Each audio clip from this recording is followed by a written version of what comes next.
Durante toda a semana, a feira proporcionou muitas atrações aos visitantes. Entre as atividades, foram apresentadas peças teatrais realizadas por escolas da cidade. Confira com a repórter Emily Grins. O Teatro de Fantoches, apresentado pelo Colégio Marista São Luís, encantou o público na terça-feira, dia 31 de agosto. A história foi criada pelas professoras da escola. A história do teatro é a seguinte: a Emília, que é a personagem do Sítio do Pica-Pau Amarelo, ela é instigada pela vovó para escolher uma história para ser contada. E ela resolve, então, ler um pouco das duas histórias possíveis para ver qual das duas ela vai decidir entregar para a vovó contar. Só que ela vai lendo as histórias e no momento que ela percebe que os lobos são sempre os malvados, ela resolve interferir. Aí ela liga para os lobos, pergunta se eles são realmente maus, se isso é tudo mal entendido. E aí eles pedem a ajuda dela, ela se reúne com a Chapeuzinho, com os 3 porquinhos e bolam um acordo de paz e amizade em que os lobos vão assinar. Só que tem um lobo malvado nessa história, que é um irmão gêmeo do lobo da Chapeuzinho Vermelho e que é o mal. E aí ele polemiza a história, mas no final ele aceita ser bom e aí acaba tudo bem, Todo mundo feliz da vida, dançando de alegria. É tão bom ser bom, criança?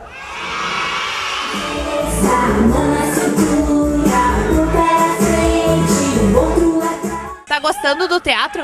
Tô.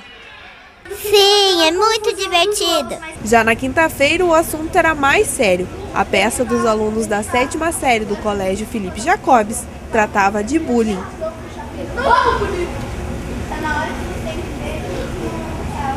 Um menino que ele era mal educado, agressivo com os colegas, usava palavrões, ofendia, E aí o que acontece? Surge o mundo das fadas, um mundo mágico onde a bruxa é bondosa, a Branca de Neve, que é acostumada a trabalhar com os anões, as fadas, eles tentam passar o quê? Uma mensagem de bondade, de amizade a esse menino. Ele demora para entender que realmente ele precisa mudar. Mas por que ele faz isso? Ele usa o bullying como uma forma de chamar atenção, por ele ser assim, isolado dos outros. A professora Márcia sugeriu que a gente fizesse um teatro para mostrar para as outras escolas de fora que o bullying não é bem assim, tá maltratando as pessoas, botando apelido, coisa.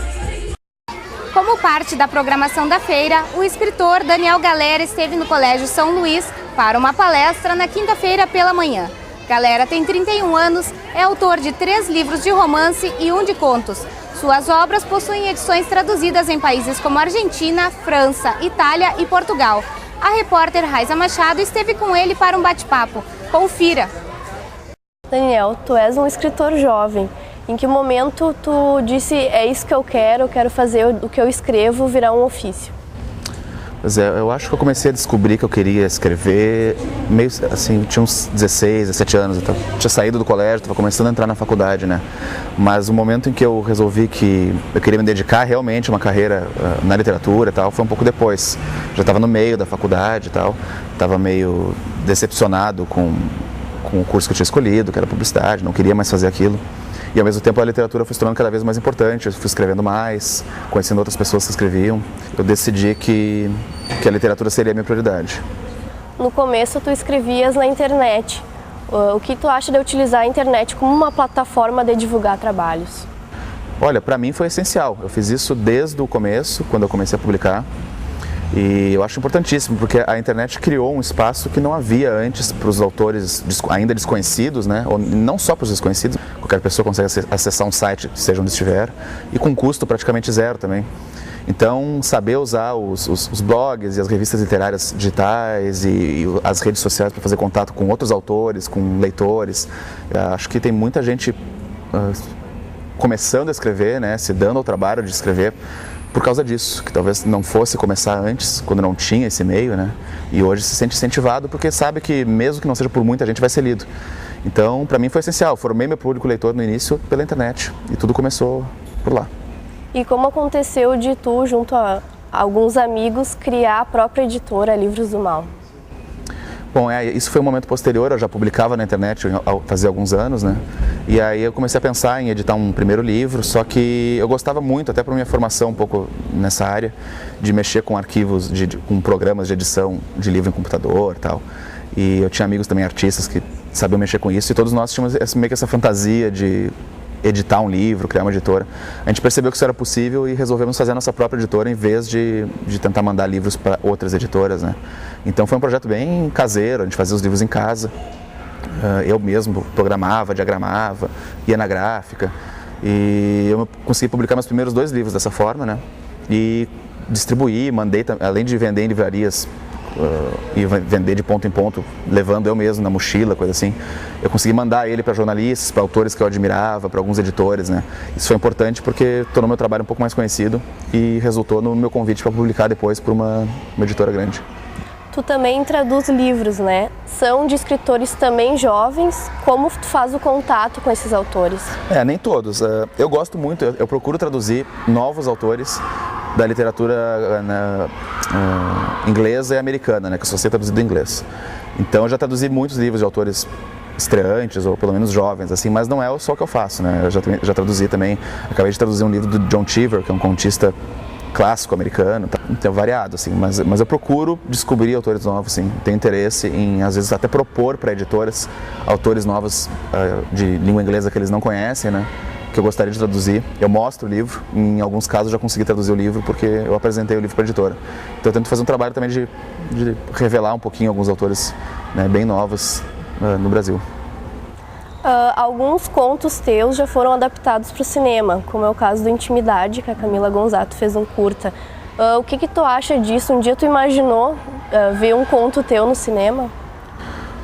Eu acho que eu não pensava muito nisso no começo, talvez tenha fantasiado uma vez ou duas, mas os contos foi engraçado, os contos do Dentes Guardados, até porque eu ofereço o livro de graça na internet, muitas pessoas adaptaram eles para cinema, em muitos casos alunos de cinema, né, que fazem trabalhos de conclusão de curso e tal, e pedem para eu dar autorização para adaptar, eu sempre dou. Depois eu tive também um romance adaptado, aí foi vendi os direitos tal, pro cinema, que foi até o dia que morreu. É uma coisa que eu não podia prever também, mas eu acho legal, né? Nem sempre o resultado é exatamente o que a gente espera, mas eu acho que o processo de estar sendo adaptado é muito interessante para essa outra linguagem. Posso trazer leitores para a minha obra, por causa que o pessoal conheceu a história na tela e tal. Então tem um diálogo potencialmente bem interessante entre as duas linguagens. E tu participa do processo?